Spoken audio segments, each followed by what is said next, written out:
How's it going, folks? We're back with some pick ban breakdowns. Once again, I'm Kid Liquid, and I'm back with week 1 from the LCK GE Tigers versus Incredible Miracles. Let's go ahead, jump right into game 1 with some picks and bans. We're going to go ahead, speed it up just a little bit here. We have the Azir ban coming out. We're also going to get a Gnar ban from IM as well. Two just basic power picks, nothing really too much, nothing too major to talk about. Both of these teams do like to go ahead and play Lissandra, so you're going to go ahead and get the ban there from GE. It's not something that they really prioritize as a high first pick, and you'll see that throughout the entire season.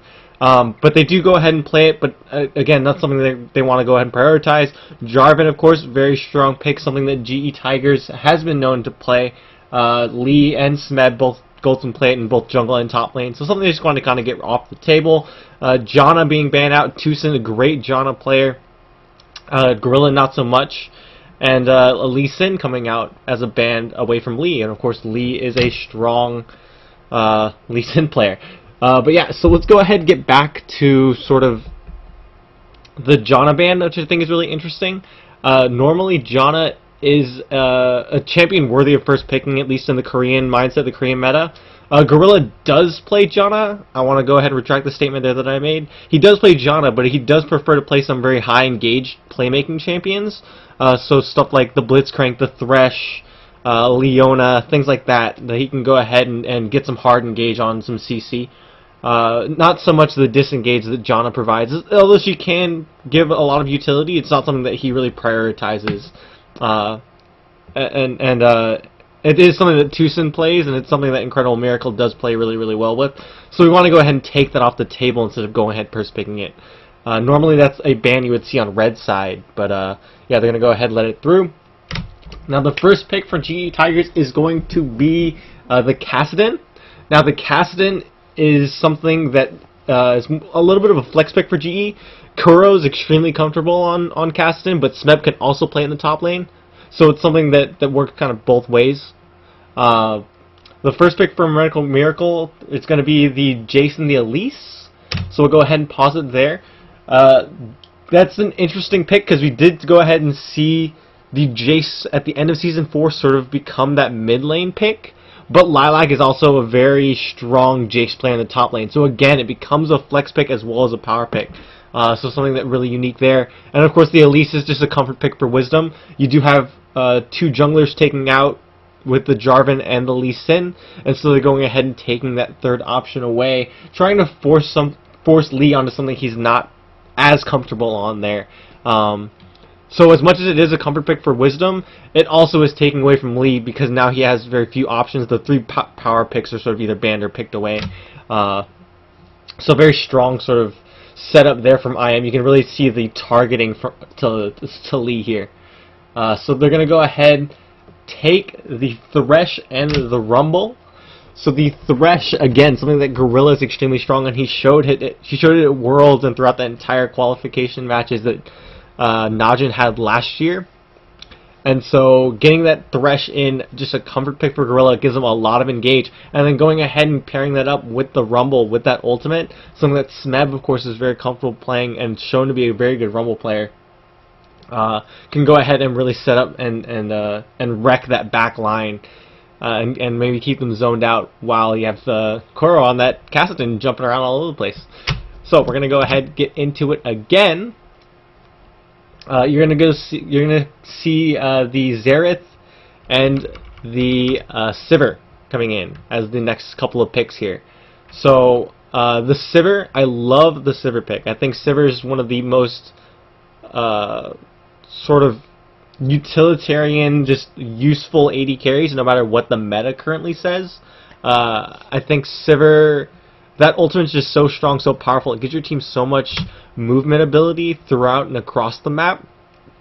But I don't like it with the Xerath. And I don't like it with this comp. You have a Xerath, you have a Jace, you have a Elise. Those are three champions that are going to be stronger poking and then going in rather than just going in and charging in. And there's not a lot of tank there to go ahead and maybe dive the back line that you're going to really need the extra mobility to get done. So the Sivir pick is a little bit of contradiction in accordance to the rest of the comp. Sivir is a short-range AD carry. You have a lot of long-range in poke coming in from the Jace and from the Xerath. And so it just seems a little bit strange. Elise doesn't need any help getting to that back line. She does have the Repel. She has the Cocoon. She has different longer range ways to go ahead and get in. Of course, the Sivir ultimate does help her get in that back line, but I mean, it's not something necessary. I'd rather have seen something like a Caitlyn, maybe even, you know, Corki or something like that to go ahead, get just a little more damage in, you know, rather than a more utility. But okay. That's talking about the Sivir pick, but the Xerath pick, again, it's something that we saw the last match with SKT, where they really did highly prioritize that Xerath. The difference here is that they didn't blind pick it. They do know that Castan's most likely going the mid lane, so it's not a blind pick Xerath like we saw SKT do, but I do think it's a very dangerous option. Castan can go ahead, rift walk on top of Xerath, and Xerath really can't do anything about it. Xerath does really rely on that long range poke once again, so just a dangerous lane. I'm not really sure what the mindset was there, but we are going to go ahead and see GE take up that Corki. Pairing him with the Thresh gives them a lot of engage in that bot lane, a lot of kill pressure. So you do now have kill pressure in all three lanes. You have the Rumble can go in onto the Jace once he gets in close enough. Has a lot of damage and a lot of can get a lot of magic penetration to go ahead and deal with Jace. And get tanky enough as well to go ahead and sustain through those duels. You have, of course, Castan we talked about earlier with the Xerath pick, and then we have that heavy engage with the Corki maybe Valkyring in, the box coming from Thresh along with the hooks and the flays, and just a whole bunch of different stuff there. A lot of damage coming out, especially against something like the Sivir that really is you get damage from the ricochets and a lot of her abilities, but not really that auto attack AD carry that's going to really out damage a Corki with the Trinity Force. And then on top of that, you do have the Pantheon coming out for Lee, which gives a lot of engage and a lot of gank pressure coming in with that Grand Skyfall, with the ability to go ahead and point click stun a target if he gets in range for a gank or anything like that. So a lot of kill pressure coming from GE Tigers, a really good composition, a good team fight comp as well. We'll go into a little bit after we see who I am picks for their support. And the pick that they do go with is something I actually really like. They do end up going with the Leona here. I think the Leona is really strong. I think especially with the Sivir, it does help Leona get into the back line. Helps Leona get off the solar flares and get off the solar flares. Just get into that back line and get as much pressure and just deal as much sort of havoc as possible while you have the rest of the team poking out. But again, she's the only tank that you really have on the team. Elise, of course, can get tanky, but not that true mega tank that you want to go ahead and get diving into that front line with, or diving into that back line, I apologize, with that Sivir.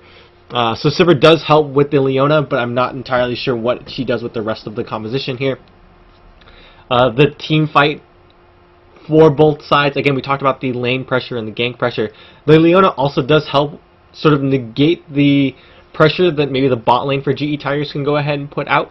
But still, I do give a little bit of an advantage with the Corki Thresh just because of the ability that they have to go ahead and put down a lot of burst damage and a lot of high damage sources, more so than the Sivir does, especially early on.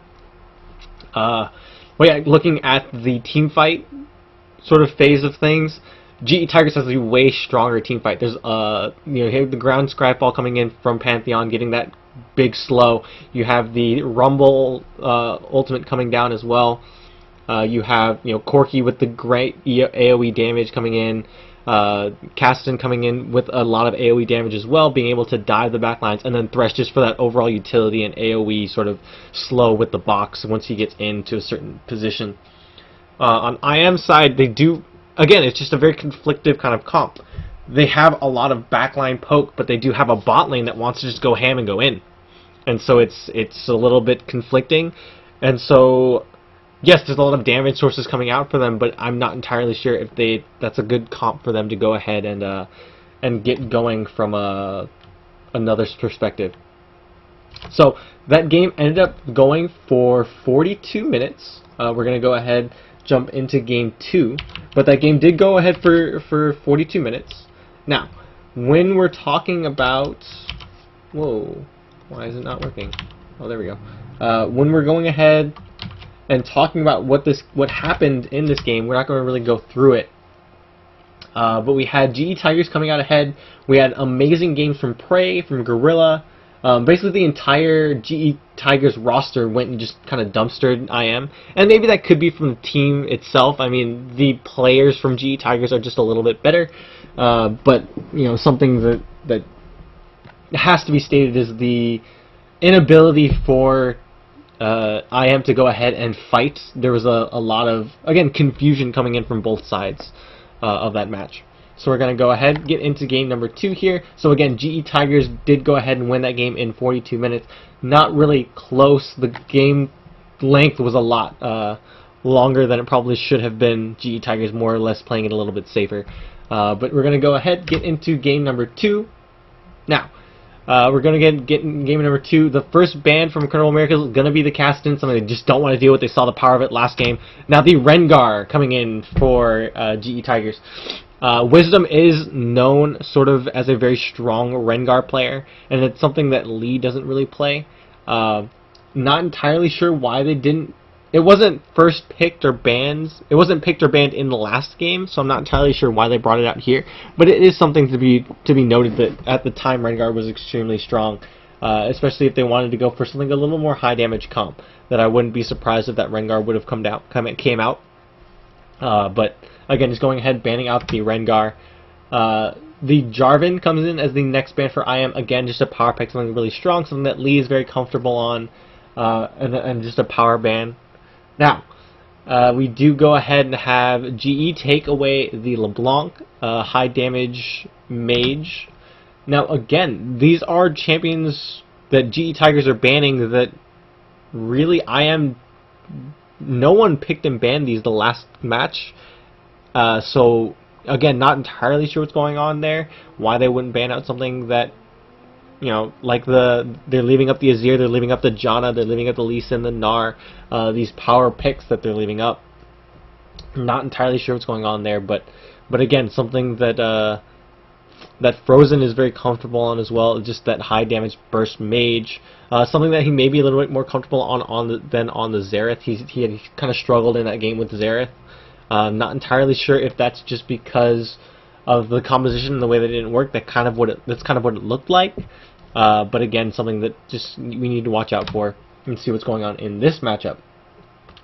We do have the Janna ban coming out on blue side again. So we do have the blue side ban of Janna. Again, we talked about the last game why it's usually a red side ban and why GE Tigers might have banned it. It might be just because they have more a different first pick in mind with so many power picks up. Again, the Azir is up, the Gnar is up, the Lissandra is up, that Rumble is up still. So they do have a lot of power picks up, and it's something that they don't want to risk Gorilla having or you know, GE Tigers having in general. Again, it just is a power pick. Whether or not it's one of Gorilla's best champions, it's something that you just don't want to give up just because of the sheer utility it does bring in. And then GE Tigers goes ahead and gets rid of the Elise. So with the Elise ban, something that was sort of a bright spot was Wisdom's Elise. He didn't have a great game on it, but it was due to the comp of the team not being able to follow up. He did go more of a tank route and was causing a little bit of havoc in that back line. But otherwise, you know, the team just kind of struggled in helping back him up. So just a takeaway there from Wisdom. Lilac's going to go ahead, pick up the Lee Sin as a first pick for IM. Pretty standard thing there. They went ahead, or GE Tigers did go ahead and maybe target Wisdom quite a little bit with the Rengar and Elise picks. And then, of course, Jarvan already off the table, so IM goes ahead, takes away the Lee Sin, just to go ahead and get Wisdom on something a little more comfortable, a power pick in that jungle. But that does allow GE to go ahead and get the Gnar and the Lissandra. So two just very, very strong picks right off the bat. So Kuro is going to go ahead and play Lissandra, something again that he's very comfortable on, and we have Smeb going in the top lane with that Gnar that's extremely powerful at the moment. So we're going to go ahead, then we're going to have IM picking up that bot lane they're big fans of GE Tigers. It's something that they really enjoy it's something that we saw GE Tigers have a huge impact on last game. They're going to go ahead and take the Corki and the Thresh. Again, that's such a high kill pressure lane, something that I really enjoy seeing. A lot of damage coming out, a lot of AoE damage coming out, a lot of lockdown, a lot of protection for Corki, a lot of ways to get in. Just a very, very strong lane in general. That I think is very strong. Now to go ahead and counter that, GE goes ahead and wants to take the Kog'Maw Nami. Now that's a lane that I think is a little bit dangerous, although I understand the mindset behind it. I think it's dangerous just because in lane you do have, again, we're talking about the amount of pressure that Corki and Thresh put down. Kog'Maw needs a lot of time and isn't very safe of an AD carry to go ahead and farm in lane with. So you want to go ahead and keep him protected as much as possible, which is why the Nami comes in with the bubbles, with the sustained heals to keep him alive. A little bit of extra damage as well with the Tidecaller's Blissing. And, you know, he can also go ahead and use that Tidal Wave to get Kog'Maw in or out of a fight to be a little bit safer. And I think that GE does have the comp to go ahead and run a Kog'Maw. They do have the Gnar and Lissandra for a lot of lockdown, a lot of CCs to go ahead and allow Kog'Maw to go ahead and get that damage out as much as possible, keep him alive a little bit. So as long as those two are causing havoc in the front, Nami can go ahead and help peel for Kog'Maw in the back lines as well. Now, we do have Incredible Miracle going ahead, taking the Syndra and the Rumble.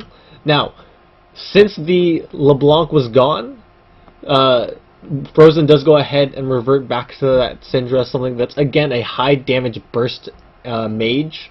A lot of single target damage, AoE stun as well, that can maybe go ahead, help out at least a little bit with to sort of counteract and disengage the CC that comes from Gnar and Lissandra to at least a certain extent. And then you have the Rumble to go ahead, maybe help with that mid-game power spike that you have with the Corki and the Lee Sin, to go ahead and maybe take out and snowball the game as much as possible to make sure that that late game powerhouse of maybe Gnar and Kog'Maw doesn't really get going or is a little bit slowed down.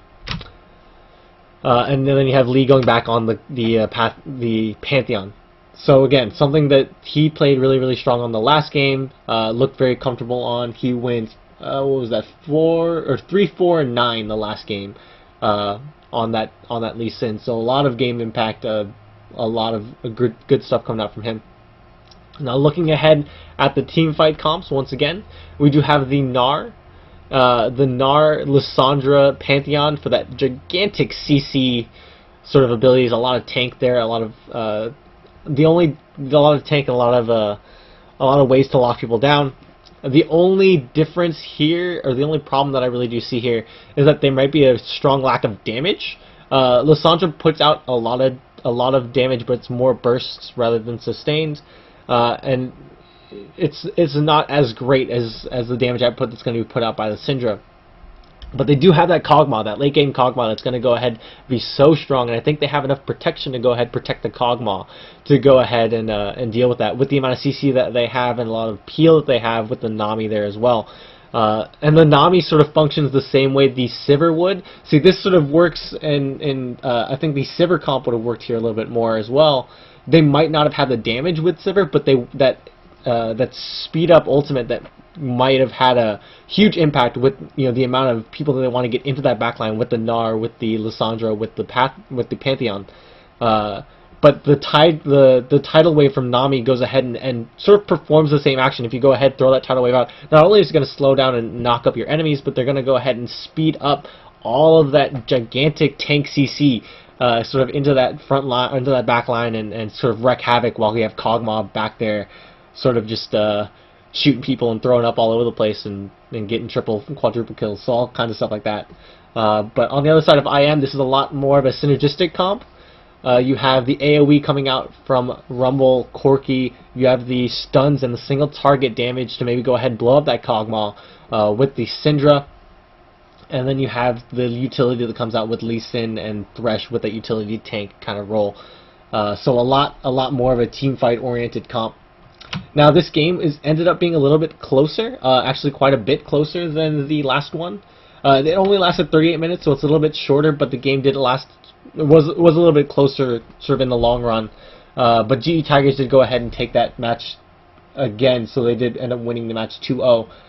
So that ends it for this game in particular. Some really interesting ideas coming out from both sides, but you did see how GE Tigers comps were very focused and were very sort of well thought out in terms of what IM wanted to do and what GE Tigers was planning to do.